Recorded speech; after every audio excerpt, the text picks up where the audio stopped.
Bienvenidos al canal Garra de Águila. Las tensiones entre Ucrania y Rusia continúan escalando. Mientras los ejércitos de los dos países continúan chocando con violencia, lo que sucede es la población civil. Después de los ataques en el puente del estrecho de Kerch que conecta Crimea y Rusia el otoño pasado, Rusia comenzó a atacar las instalaciones de infraestructura y los asentamientos civiles de Ucrania. Aunque estos ataques están atrapados en la cortina de hierro de las unidades de defensa aérea ucranianas, los pocos misiles rusos y los UAV kamikaze golpeados infligen un gran daño al pueblo ucraniano. Como resultado de las operaciones ofensivas lanzadas por Ucrania desde finales del verano, Rusia está perdiendo un promedio de 300 a 800 soldados por día, y la mayoría de estos soldados son soldados no entrenados movilizados en otoño. Las familias de los soldados muertos estaban devastadas porque sus hijos murieron y miserables porque casi todo el mundo estaba imponiendo sanciones económicas contra Rusia. El hecho de que la guerra afectara principalmente a los civiles naturalmente generó enojo entre la gente, y de este enojo nacieron los guerrilleros ucranianos. Los partisanos ucranianos lucharon en las sombras desde el comienzo de la guerra.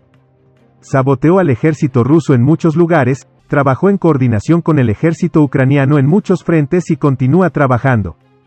El ejército ruso y las autoridades de ocupación fueron objeto de ataques brutales por parte de los combatientes de la resistencia durante la guerra. Las tácticas utilizadas van desde atentados con coches bomba hasta envenenamiento y disparos. Las autoridades de ocupación rusas intentaron desesperadamente detener el curso del ataque partidista y aumentaron la seguridad en las áreas que controlaban. Hubo informes de que las autoridades de ocupación incluso ofrecieron recompensas a quienes denunciaran a personas que expresaban puntos de vista pro-ucranianos. A pesar de que se han apretado los tornillos, la valiente resistencia de Ucrania aún se las arregla para asestar fuertes golpes a los invasores detrás de las líneas rusas. Los partisanos ucranianos mataron a 3 oficiales rusos en un devastador ataque con coche bomba en Mariupol la semana pasada. Después de espiar a su presa, colocaron una bomba en el auto de los oficiales antes de detonarla y matar a todos los que estaban dentro. Los partisanos que aprobaron su ataque dicen que, con total aprobación, estamos hablando de la última explosión de un automóvil de oficiales rusos. Los oficiales rusos se mudaron a la casa de otra persona en Metropolitan Street. Estacionaron el auto muy descuidadamente frente a la casa y la imprudencia debe ser castigada. Los observamos, determinamos el horario, arreglamos la falla de seguridad y presentamos una pequeña sorpresa. Sintonización automática, por así decirlo. El resultado nos sorprendió incluso a nosotros.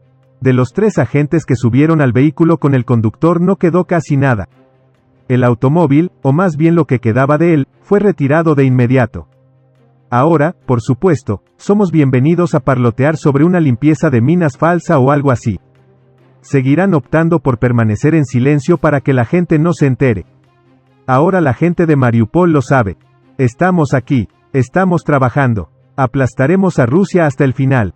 Mariupol, una ciudad portuaria en la costa norte del mar de Azov, cayó en manos del ejército de Putin en mayo del año pasado. La ciudad fue testigo de 2 meses de feroces combates y estuvo sujeta a constantes bombardeos rusos, que destruyeron gran parte de ella. En marzo pasado, las fuerzas rusas bombardearon el teatro dramático Mariupol, donde los civiles se refugiaron de los bombardeos. Se cree que más de 600 personas han muerto, incluidos muchos niños. Los partisanos ucranianos han atacado a funcionarios de alto rango en su campaña para interrumpir las actividades rusas en los territorios ocupados. Quizás el objetivo de más alto perfil de los partisanos ucranianos hasta la fecha fue Vladimir Saldo, el gobernador de Kherson respaldado por Rusia. Se alegó que Saldo fue envenenado por su criada y cocinera y tuvo que ser trasladado a un hospital especializado en Moscú para un tratamiento a largo plazo. El funcionario ruso sufrió una pérdida de conciencia antes de que sus dedos se adormecieran y finalmente se desmayó poco después de comer.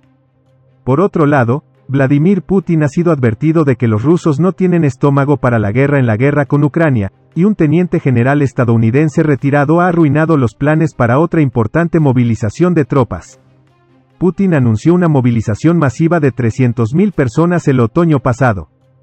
En ese momento, se temía que el movimiento pudiera dar un gran impulso a un ejército que había sufrido muchos golpes devastadores en la guerra. Sin embargo, esto se convirtió en un desastre humillante para Rusia cuando decenas de miles de personas corrieron hacia las fronteras. A medida que se acerca el primer aniversario de la guerra, hay especulaciones de que Putin podría lanzar una campaña de movilización aún mayor, esta vez con 500.000 de soldados. Pero el teniente general retirado Ben Hodges, excomandante europeo del ejército estadounidense, desbarató todos esos planes, advirtiendo que los rusos no tenían interés en participar en la guerra contra Ucrania. Ben Hodges dice que no hay una luz brillante en el horizonte para Putin. Rusia sufre enormes pérdidas. A pesar de intentarlo durante meses, Rusia no puede apoderarse de partes importantes de Ucrania. Los planes de movilización masiva de hasta 500.000 soldados serían un desastre. Es absolutamente imposible mover, capacitar, equipar y albergar a todas estas personas. El pueblo ruso no tolera esta lucha y ciertamente no quiere ser parte de ella. El teniente general Hodges también advirtió que a medida que continúa intensificándose la oposición en Rusia a la guerra en Ucrania, la presión sobre Putin de hecho está aumentando. Hodges dice que estamos empezando a ver más rusos criticándolo por el plan de guerra de Ucrania. Putin ha pasado los últimos 20 años protegiéndose de ser víctima de un golpe de Estado en Rusia, por lo que no veo ningún movimiento significativo allí, ya que tiene una gran infraestructura de seguridad que detiene las protestas. Pero hay un gran conflicto entre varios líderes y grupos que se preguntan cómo serán sus vidas después de la caída de Crimea y la victoria de Ucrania.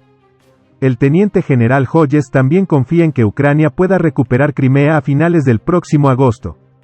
Hodges dice que verá un movimiento importante para ayudar a aislar la región decisiva, Crimea. Una vez que puedan tomar Crimea, otras cosas pueden esperar y luego venir. Un golpe decisivo sería aislar Crimea. Ucrania puede recuperar Crimea a finales de agosto. Hay dos caminos que conectan Crimea con el continente, y si puede separarlos con fuego de largo alcance, Crimea se verá cada vez más como una trampa. Entonces puede comenzar a atacar la infraestructura rusa muy vulnerable en la península de Crimea. El ejército ucraniano irá tras el cuartel general y la infraestructura rusa, neutralizando esta ventaja rusa. Ucrania fue muy sabia al ir tras varios cuarteles generales, instalaciones de transporte y almacenamiento de municiones. Cuando comienzas a disparar estos, realmente socavas la capacidad de Rusia para hacer cualquier cosa. El coronel Richard Kemp, un oficial retirado del ejército del Reino Unido que ha servido durante casi 30 años, advirtió que Putin podría verse afectado por un golpe de Estado ruso y enfrenta un futuro muy sombrío a menos que logre una gran victoria en la guerra pronto. Richard Kemp dice que si bien existe una relativa inactividad en cuanto a la lucha entre Rusia y Ucrania, ambas partes están preparando importantes ofensivas en las próximas semanas y posiblemente meses. Putin está movilizando sus fuerzas, preparándose para enviarlas a Ucrania. Algunos ya están ahí para darle el apoyo crucial que tanto necesita. Más de lo que nunca tuvo que tratar de romper el ejército ucraniano. Esta podría ser la última tirada de dados de Putin. Los ucranianos recibieron un gran golpe, pero también Putin, por supuesto. Todos sabemos que las cosas no van como esperábamos o como ha condicionado al pueblo ruso, por lo que si puede salir adelante, debería tener una gran victoria a principios de este año. Pero si Putin no logra esta importante victoria, podría ser un futuro muy sombrío para él, con la posibilidad de algún tipo de golpe de Estado en su contra en Rusia. Será muy cauteloso con esta posibilidad. A pesar de esta guerra, Putin todavía se encuentra en una posición muy fuerte y goza de gran popularidad dentro de Rusia. Sin embargo, también hemos visto rumores de algunas élites en Rusia, por ejemplo, del jefe del grupo Wagner. La probabilidad de un levantamiento popular ruso contra Putin es extremadamente baja, pero es posible que alguien importante o un número significativo de personas en Moscú tomen medidas contra él. No olvides suscribirte a nuestro canal y activar las notificaciones para recibir información sobre nuevos videos. Gracias por mirarnos.